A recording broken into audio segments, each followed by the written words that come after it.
नमस्कार मित्रांनो, मी सद्गुरू शैलेश उमाकांत कामत आणि तुम्ही पाहतात माझा political channel times of Maharashtra.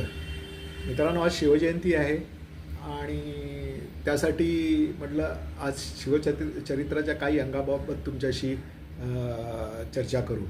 प्रत्यक्ष मी छत्रपती शिवाजी महाराजांवर माझा ऑलरेडी 3 वर्षापूर्वी बनवलेला एक 45 मिनिटाचा व्हिडिओ आहे, तो आज न चुकता बघा. त्यामध्ये मी सर्वार्थाने छत्रपती शिवाजी महाराजांच्या चारित्र्याचं, त्यांच्या पॉलिसीचं, त्यांच्या कॅरेक्टरचं सखोल, त्यांच्या राजकीय नीतीचं सखोल असं विवरण त्या व्हिडिओमध्ये केलं आहे. पण आज तरी पण तुमच्याशी परत त्याच विषयावर बोलायचं आहे. ते मुख्य म्हणजे छत्रपती शिवाजी महाराजांना आम्ही फक्त महाराष्ट्राच्या भूमीतच बांधून ठेवलं, ते आमचे राजे म्हणून.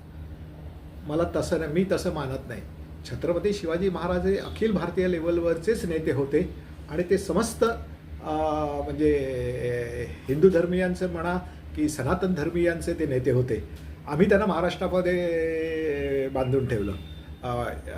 मुख्य म्हणजे पंतप्रधान इंदिरा गांधी जेव्हा रायगडावर आल्या होत्या, महाराजांच्या 300 वर्ष त्यांच्या राज्याभिषेकाला पूर्ण झाली त्या निमित्ताने, त्यावेळेला त्या म्हणाल्या होत्या की इंग्रजीमध्ये म्हणाल्या होत्या की Chhatrapati Shivaji Maharaj was born in the countries, in one of the western countries, they would have taken him to the skies.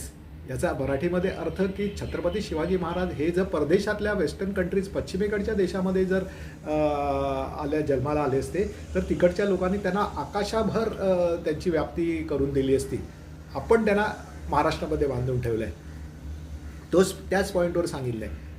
महाराष्ट्रामध्ये त्यांना बांधून ठेवलं आहे, त्यांना आम्ही आमच्या जवळ, आमच्या मनामध्ये स्थान दिलं आहे. ही खरं आहे ते का? तर शिवाजी महाराज हे बेसिकली मराठी माणसाच्या मनामध्ये धन, मन, तन, त्यांच्या रक्तामध्ये, त्यांच्या बुद्धिमत्तेमध्ये हे धैर्याचं प्रतीक आहे.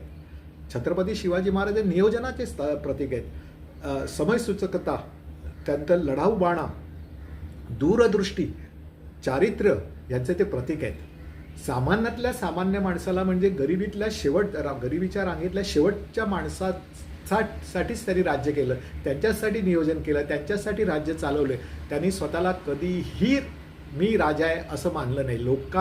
छत्रपती शिवाजी महाराज हे जनतेने, सामान्य जनतेचे राजा होते. सामान्य जनतेने त्यांना राजा बनवलं. सामान्य जनतेसाठीच ते त्यांनी स्वतःचं आयुष्य खर्च केलं. आजच्या पिढीतल्या छत्रपती शिवाजी महाराजांच्या वंशजांची जर मालमत्ता बघितलं, त्यांच्याकडे काहीच नाही आहे. आज जे आपण राजकारणाकडे धन दौलत पाहतो, त्याच्या मानाने छत्रपती शिवाजी महाराज